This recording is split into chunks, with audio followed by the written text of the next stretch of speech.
하나님의 말씀을 봉독하겠습니다.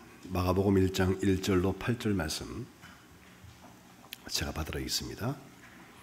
하나님의 아들 예수 그리스도의 복음의 시작이라. 선지자 이사야의 글에 보라, 내가 내 사자를 내 앞에 보내노니 그가 내 길을 준비하리라.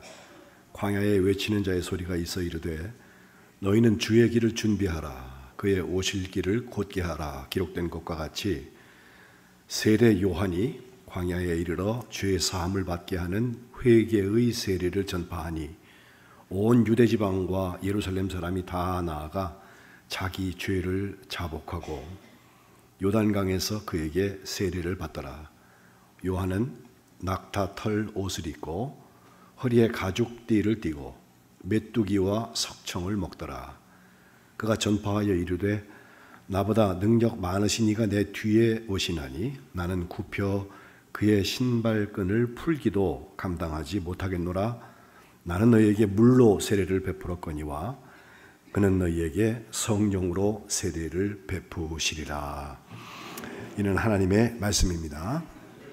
오늘 대림절 세 번째 주일을 맞이하는데 함께 예배하시는 우리 만안의 식구들 가운데 하나님의 은혜와 평강, 특별히 예수님의 성탄이 준비되는 역사가 있으시기를 축복합니다.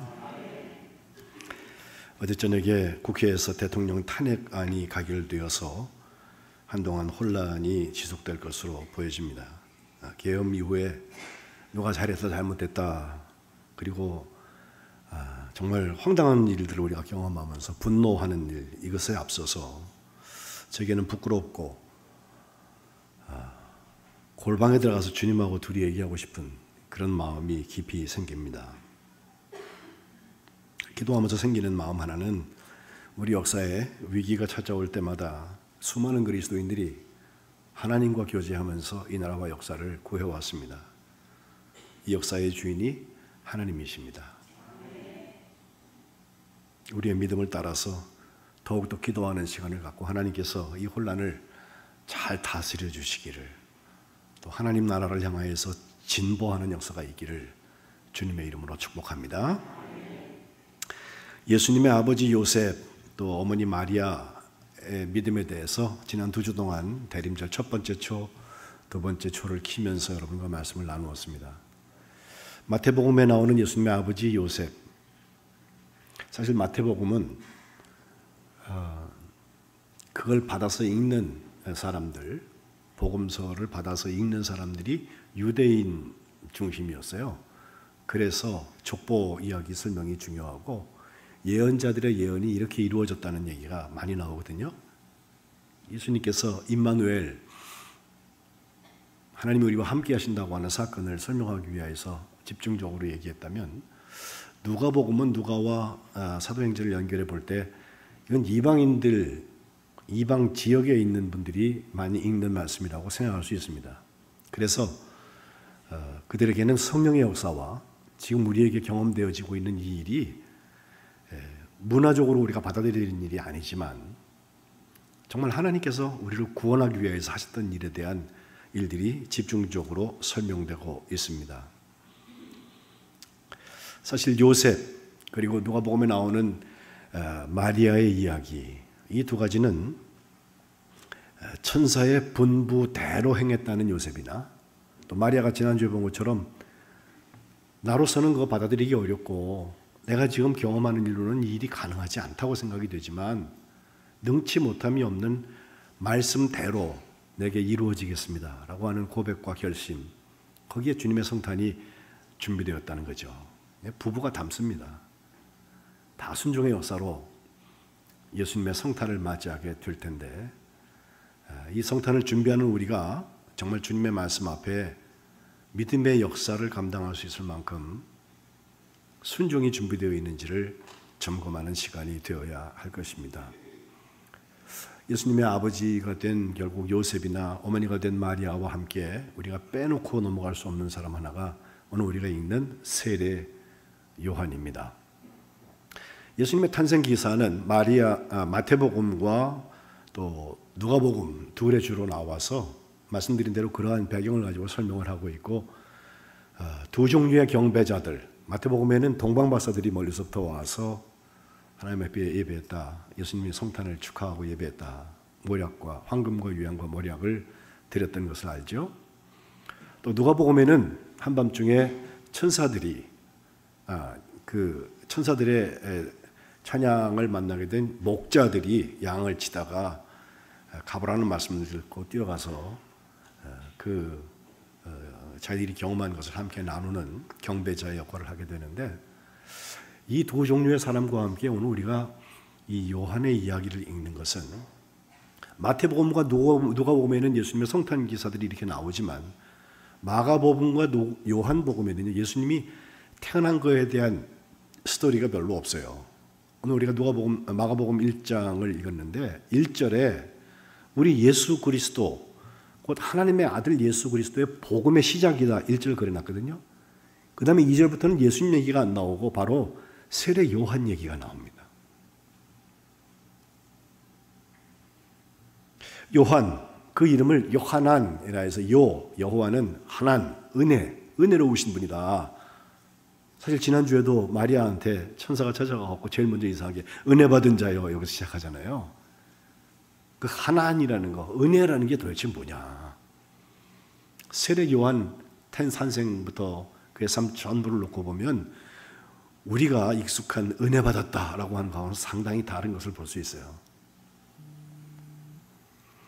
가장 먼저 나타나는 것은 주님의 길을 준비하는 사람, 주님의 앞에 가서 주님이 오실 길을 준비하는 것이 은혜 받은 사람이 하는 거예요. 요한. 이것은 광야에 외치는 소리로 나타났습니다. 이사야 40장에 보면 3절이 이렇게 말하죠. 외치는 자의 소리여 이르되 너희는 광야에서 여호와의 길을 예비하라, 준비하란 말이에요. 사막에서 우리 하나님의 대로를 평탄하게 하면서 준비하라는 거예요. 이 대림절이 주님이 성탄하시는 것을 기다릴 뿐만 아니라 준비하는 시간이라는 것은 이런 데서 나타납니다. 오늘 2절에 바로 이 이야기를 잘 인용을 하여서 시작을 하는데, 이사야 선지는 사실 예수님보다 한 700년쯤 앞에 세상에서 활동하던 남왕국 유다의 선지자였거든요. 그리고 생각해 보면 시간적인 차이도 이렇게 있지만 이사야 선지자가 정말 얘기하고 싶었던 예수님, 곧 메시아의 그 예언에 대한, 탄생에 대한 예언, 또 사역에 대한 예언뿐만 아니라 그 앞에 와서 누가 그걸 준비한다고 하는 얘기를 하고 있어요. 그게 바로 세례 요한의 이야기인 것입니다. 누가복음에도 처음에 보면 이 예수님의 스테고지, 태가 잉태된다는 이야기를 천사로부터 듣는 마리아의 그 이야기 앞에 세례 요한의 탄생에 대한 이야기가 또 나오고 있어요. 누가복음 1장 5절에 보면 그의 아버지의 이름이 사가랴라고 되어 있는데 하나님께서, 여호와께서 기억하신다라고 하는 뜻이고요. 엄마는 엘리사벳, 사벳이란 말이 그 맹세라는 뜻이에요. 거기 쉐바라는 말, 브엘세바라는 지명에서 우리가 잘 기억하는 맹세라는 뜻인데, 하나님께서 맹세를 지키시는 분이다는 뜻으로 이름을 풀 수가 있는데, 그 아버지 사가랴가 제사장이었습니다. 지금으로 얘기하면 아마 목사님들처럼 예배를 인도하는 사람이었으리라 생각되고, 분향단에 들어가서 하나님 앞에 예배드리는 그 시간에 가브리엘 천사가 그를 찾아가요. 예수님의 경우는 누가복음에 의하면 아직 남자를 알지 못하는 한 여인에게 천사가 가서 수태를 고지했다면, 세례 요한의 경우는 그 남편이 되는 아버지에게, 그것도 예배하는 자리에서 천사가 가고 아주 뜬금없이 하는 이야기죠. 무서워하지 말라, 너의 간구가 들렸다. 기도가 하나님 앞에 상달돼서 응답됐다는 뜻이죠. 내용을 설명하기를 내 아내 엘리사벳이 아들을 낳아줄 것이다. 또 그 이름은 요한이라고 해라. 그리고 14절에 이것은 기쁨의 사건이 돼서 너 자신에게도 기쁨이 되고 즐거워할 것이고 많은 사람이 그의 태어남을 기뻐하게 될 것이다 라고 설명하고 있는데, 그 기쁨의 내용이 나이 많은 사람, 그때까지 아이를 못 낳았던 사람이 태가 열렸기 때문에만 기쁨이 아니라 잘 기록되어 있어요. 15절 이후에 보면 포도주도 안 마시고 독간술도 안 마시고 주님 앞에 큰 자가 되고, 또 모태로부터, 어머니 뱃속에서부터 성령의 충만함을 받는다는 이런 정도의 이야기가 아니라 16절에 많은 하나님의 백성들, 주 이스라엘의 자손들을 주님, 곧 하나님께로 돌아오게 하는 일을 한다는 거예요.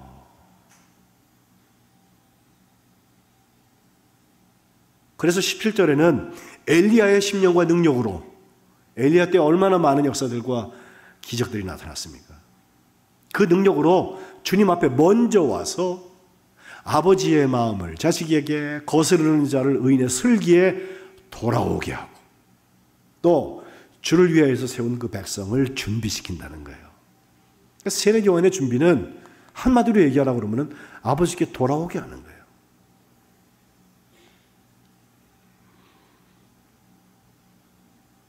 사가랴가 그 이야기를 듣고 조금 황당했는지, 아이 그걸 내가 어떻게 알아요? 내 나이가 많고 내 아내도 나이가 많습니다. 이런 이야기를 하는데 거기에 천사가 대답한 것은 그 일이 이루어질 때까지 내 입이 닫힌다. 내가 말 못하는 자가 된다.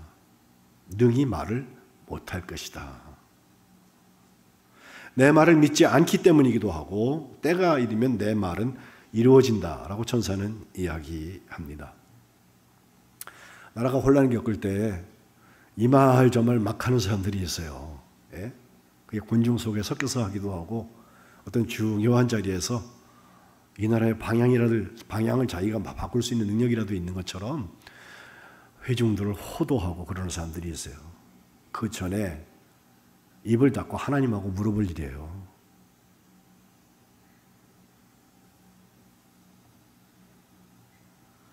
사가랴의 입이 닫혀진 다음에 우여곡절 끝에 악한 9개월, 10개월이 지났겠죠. 아이가 태어난 다음에 그 아이의 이름을 쓸 때까지 사가랴는 말을 못했습니다. 사람들이 아이의 이름을 줘야 되니까 우리 조상들이 이야기를 따라 네 아버지의 이름처럼 주니어 붙이는 거 있잖아요. 사가랴라고 하자 그랬더니 아니요. 말은 못해도 고개를 흔들었겠죠. 그 아내에게 먼저 물었을 때도 같은 일이 일어나는데 이상한 이름 요한이라는 이름을 쓰자는 거예요. 우리 친족 중에는 요한이라는 이름 쓴 사람이 없는데 라고 말하지만 결국 사가랴가 서판에다가 요한이라고 글을 썼을 때 놀랍게도 그의 입이 열려지고 혀가 풀렸다. 그래서 말을 하면서 하나님을 찬송했다고 성경이 기록합니다. 10달 동안 말을 못하던 사람이 이제 말을 하게 되었다는 것보다 중요한 것이 그의 혀가 풀려서 회복이 일어났을 뿐만 아니라 하나님을 찬송했다. 그리고 그 일을 통하여서 태어난 아이가 정말 하나님 앞에 뭘 했나? 아버지가 그를 축복하면서 얘기하는 게 그거예요. 네가 이제 지극히 높으신 이의 선지자라고 일컬음을 받고 주님 앞에 가서, 주님 앞에 앞서서 가서 그 길을 준비하고 주의 백성을 그 죄사함으로 말미암는 구원을 알게 하는 데 쓰임받아야 된다. 그게 마치 무슨 어렸을 때 자녀들을 주의 종으로 소원한 부모들의 기도 같은 기도를 하는데 저기 중요한 원리가 나와요. 죄사함으로 받는 말미암는 구원을 알게 한다는 거예요. 그는 어떻게 성장했는지는 몰라도 그가 성장된 다음에 오늘 본문 4절로 돌아와 보면 세례 요한은 광야에 이르렀다. 광야에 나타납니다. 그 광야라는 곳, 도시에 사람이 많은 곳에 가가지고 회개하시오를 선포한 게 아니라 사람도 별로 없고 모든 생활 기반이 없어서 아주 불편한 곳일 테고 거꾸로 말하면 하나님의 도우심이 없이는 살 수 없는 곳에 가서 성별된 삶을 사는 거죠. 그의 옷은 낙타 털로 된 옷을 입었고 그의 허리에는 가죽 띠를 띠었고 그의 음식은 메뚜기와 석청, 돌꿀입니다. 참 어디 구하기도 쉽지 않을 텐데 그런 걸 먹으면서 광야에서 구분된 삶을 살았다는 것인데 그는 뭘 입었고 뭘 먹었다가 중요한 것이 아니라 그렇게 구분된 생활을 하면서 그의 입술에 메시지가 있었어요. 하나님이 전하라고 하는 이야기가 있었어요. 그게 뭐냐면 광야에 외치는 소리, 곧 회개의 세례라고 4절이 설명하고 있습니다. 그 세례는 죄 사함을 받게 하는 회개의 세례입니다. 이 얘기를 듣고 온 유대지방 예루살렘 사람들이 다 나아가서 죄를 자복했다. 요단강에서 그에게 세례를 받기 시작을 했다. 이 세례 운동이 일어난 것은 맞아요. 정말 그가 얘기했던 회개하라 천국이 가까웠다. 마태복음 3장 2절. 그 천국이 가까웠다. 손에 잡힐 만큼 가까이 있으니 지금 회개하라고 하는 그 말씀을 전했을 때 사람들이 그렇게 반응하게 된 것은요. 사실은 너 죄인이지. 정죄하기 직전에 그렇게 살다가 죽으면 지옥 가.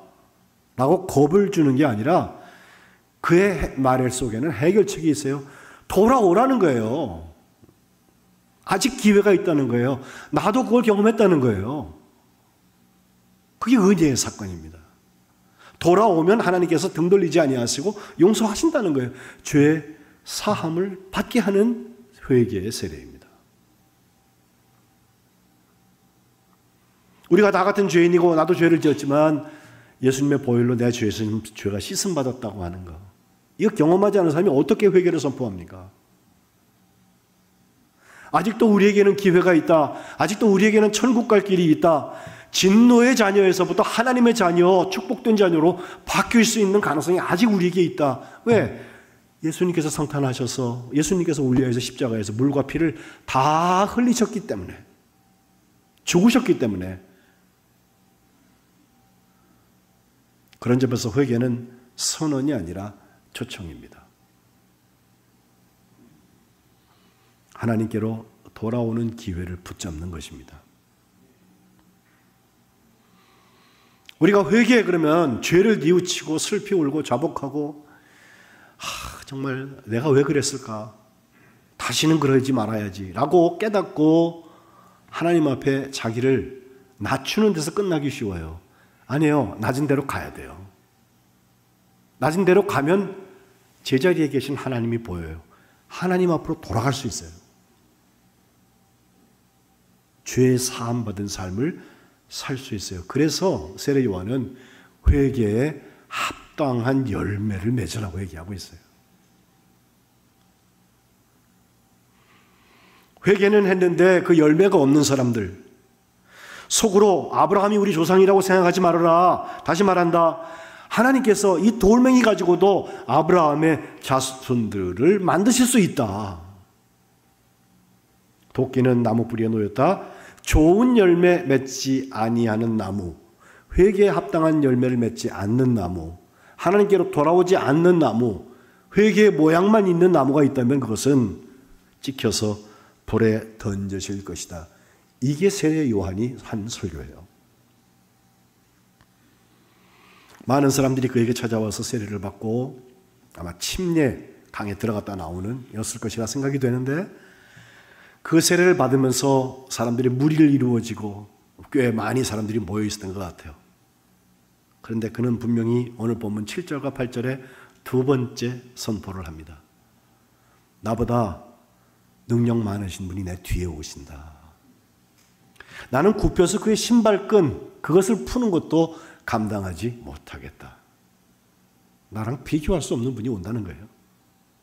내가 지금 너희에게 물로 세례를 베풀지만 그분이 오시면 너희에게 성령으로 세례를 베푸신다. 물 세례와 성령 세례가 어떤 것이냐? 물 세례는 그래요. 세례 예식 예전이 다 있어요. 그 따라서 하면 돼요. 그럼 성령께서 역사하실 거다. 그렇게 믿고 해요. 성령 세례는 따로 하는 예식이 없어요. 그런데 성령 세례가 중요한 것은 성령을 부어주셔서 세례받은 다음에, 이것은 죄 씻음 받는 거 아니에요. 세자가 닦는다는 거예요. 세수, 세면 하는 것처럼. 예? 그 씻은 바 된 삶, 곧 죄 사함을 받아서 하나님께로 돌아온 삶을 살게 하기 위해서는 성령이 우리 가운데 임재하셔야 되거든요. 그래서 성령이 너에게 임하시면 너희가 권능을 받는다. 믿음의 역사를 능력으로 이룰 수 있다. 땅끝까지 이르러서 예수님의 증인이 된다는 거예요. 사도 바울은 어느 곳에 가니까 예수님에 대한 얘기도 알고 그러는데, 사람들이 모여서 예배드리고 있는데 성령에 대해서 몰라요. 이상한 일이에요. 사실 예수님을 알면 예수님께서 보내주신다는 성령에 대해서 예민하게 되어 있어요. 성령은 예배 드릴 때만 따로 있는 것 같고 나의 삶에서 아무런 일을 안 하는 사람들이 있어요. 그런 사람들에게 너희가 믿을 때 성령을 받았느냐?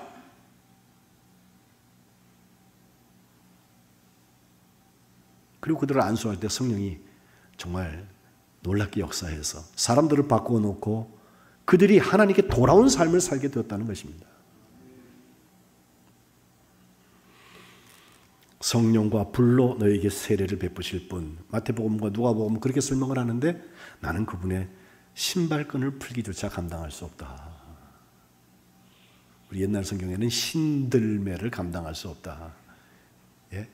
마치 주인이 가면 뒤에서 종이 신발 들고 쫓아다니면서 신고 싶을 때 내놓은 것처럼 그런 가방 못지 하듯이 옆에서 조력자의 역할도 감당할 수 없는 분이 내 뒤에 오신다라고 설명하고 있는 것인데 이것은 자기를 무조건 낮추어갖고 나는 뭐 막대기만도 못하고 이렇게 낮추는 이야기가 아니라 관계 설명을 하고 있는 거예요. 실제로 그 다음에 세례 요한은 예수님을 알아봅니다.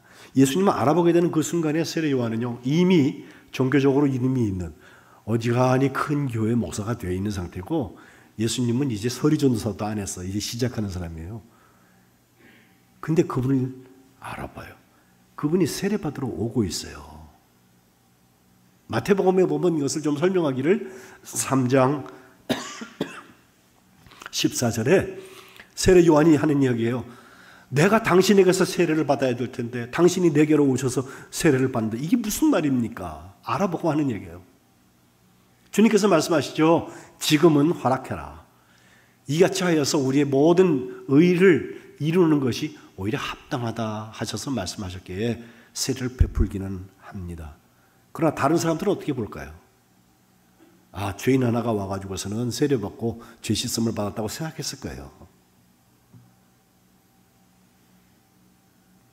그런데 그가 세례를 베풀 때 하늘이 열리면서 성령이 비둘기처럼 내려오고 이는 내 사랑하는 자다라고 하는 하늘의 음성이 들렸다는 것. 성령의 역사가 거기 역사하는 것을 볼 수 있습니다. 예수님을 알아보고 있어요. 요한복음 1장에는 세례 요한이 예수님을 제일 처음 보았을 때 보자마자 하는 말 1장 29절에 보라 세상 죄를 지고 가는 하나님의 어린 양이다 라고 선언을 해요. 그리고 나서 왜 그런 말을 하나 보니까 나한테 이 세례 베풀고 회개하라 천국이 가까이 왔다 이 말씀을 전하도록 하셨던 그 성령께서 성령이 그에게 임하시는 것을 보게 되면 그분이 세상 죄를 지고 가는 하나님의 어린 양이라고 하는 것을 내게 알려주셨기 때문에 성령 세례를 베푸시는 분인 줄로 내가 알았기 때문에 내가 보고 그가 하나님의 아들이시라고 증언했다고 요한복음 1장 34절에 말씀하고 있습니다.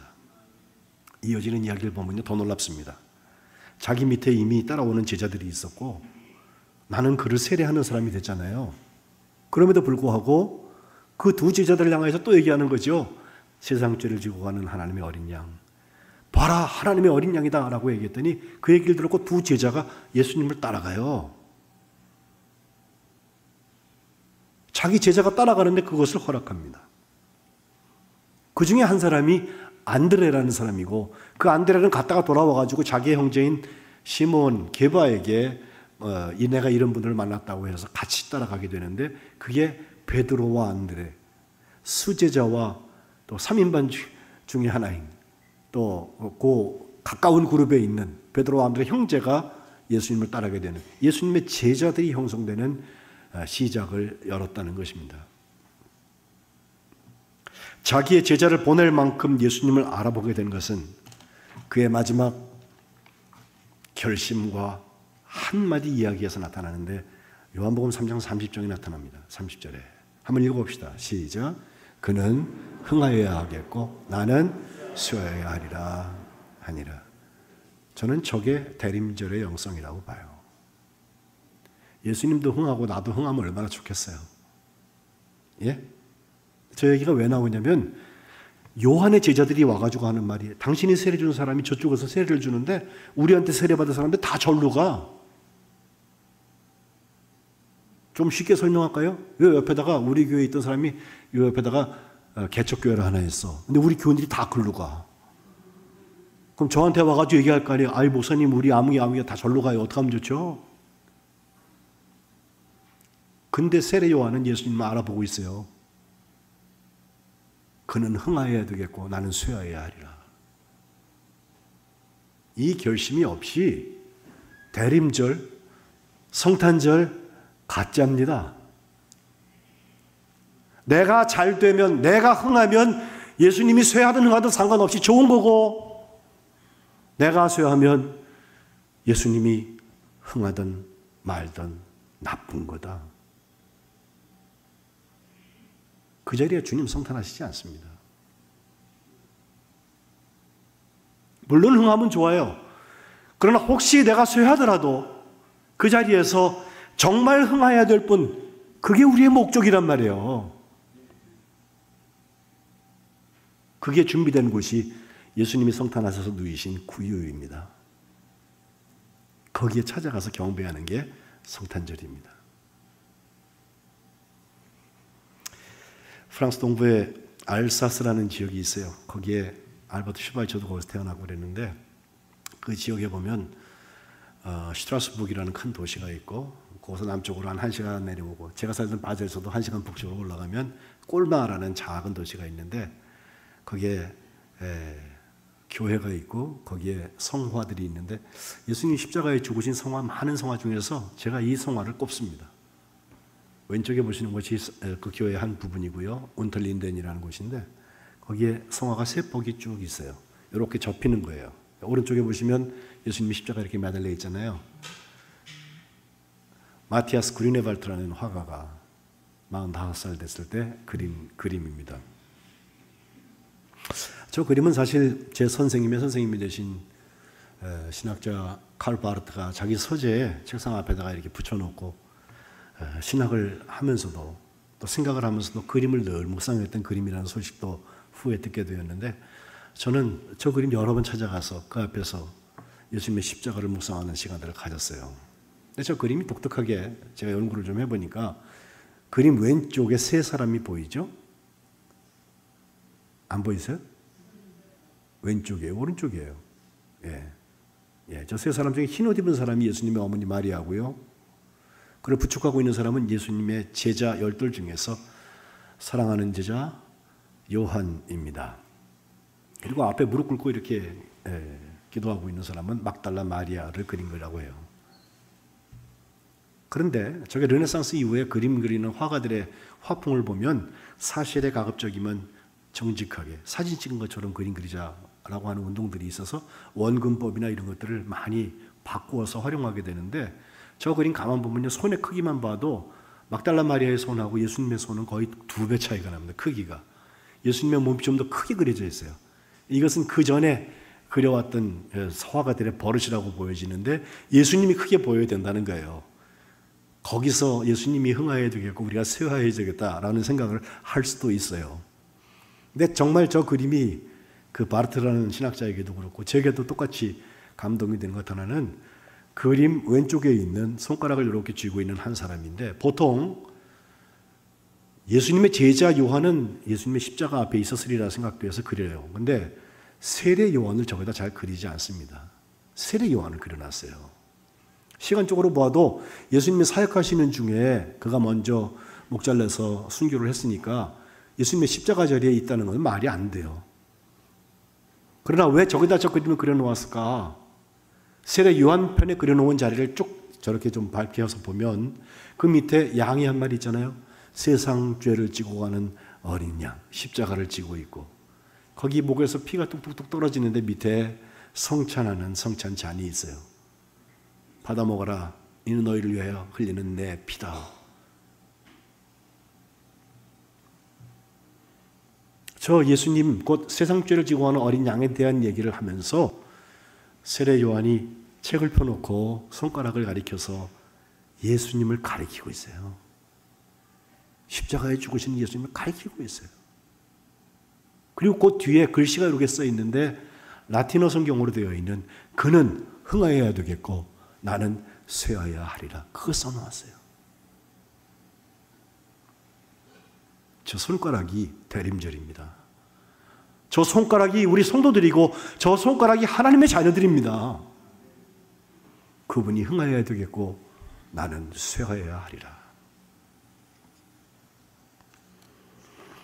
헤롯 왕이 동생 빌립의 아내 헤로디아하고 결혼한 것 때문에 그걸 지적했다가 세례 요한은 감옥에 들어가고, 하필 또 왕의 생일잔치에 사람들이 잔뜩 몰려 있는데 거기서 딸이 막 춤을 췄는데 왕이 너무 기분이 좋았어요. 네가 해달라는 거 다 해줄게. 지금 얘기해봐라. 그랬더니 쪼르륵 뛰어가서 엄마한테 가서 얘기하거든요. 아빠한테 뭐 달라 그럴까? 그랬더니 헤로디아로서는 나를 비판하는 그 사람 정말 싫잖아요. 그 사람만 없으면 세상 다 내 거라 생각됐던 모양이에요. 그래서 그의 목을 달라. 왕이 어쩔 수 없이 그의 목을 가지고 와라 얘기했는데, 옥에 가서 헤롯 때문에 세례 요한의 목이 잘라져서 소반에 들고 와서 그의 순교의 장면이 그렇게 성경은 말하고 있어요. 그런데 그렇게 순교한 사람에 대해서 예수님은 뭐라고 평하셨을까요? 마태복음 11장과 누가복음 7장에 그는 선지자보다 더 나은 자다.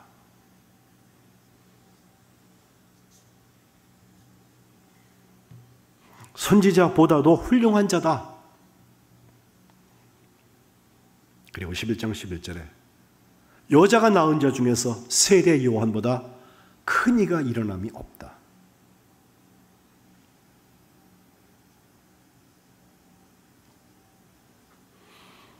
예수님을 준비하고 예수님의 길을 예비하고 하나님께 돌아오라고 선포했던 그 사람,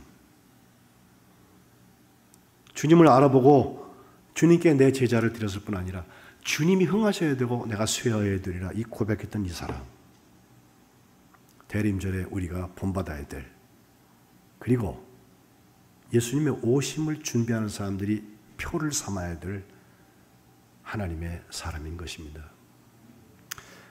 우리 만안교회는 이제 믿음의 역사를 이루는 교회가 되기 위하여서 문을 열었습니다. 세례 요한 같은 사람이 나타나기 시작하면 믿음의 역사가 능력으로 이루어질 것입니다. 예수님이 여기 성탄하실 것입니다. 저와 여러분이 그런 사람들 되시기를 주님의 이름으로 축복합니다. 기도합시다. 하나님, 주님의 길을 예배하는 사자를 먼저 보내셔서 광야에 외치는 소리를 통하여서 회개하라, 천국이 가까이 왔다 선언하게 하셨고, 많은 사람들이 나와서 자복하며 물로 세례를 받게 하신 것을 보았습니다. 그러나 그것이 끝이 아니라 우리 모두를 구원하기 위하여서 세상에 오신 예수님을 세례 요한의 삶 전부를 들여서 감당하게 하신 것을 감사드립니다. 주님을 알아보고 주님이 흥하고 나는 쇠하는 자리에 설 수 있도록 저희들을 붙잡아 주시고 인도하여 주시고 세례 요한처럼 사용하여 주옵소서. 성탄하시는 예수님의 이름으로 기도합니다. 아멘.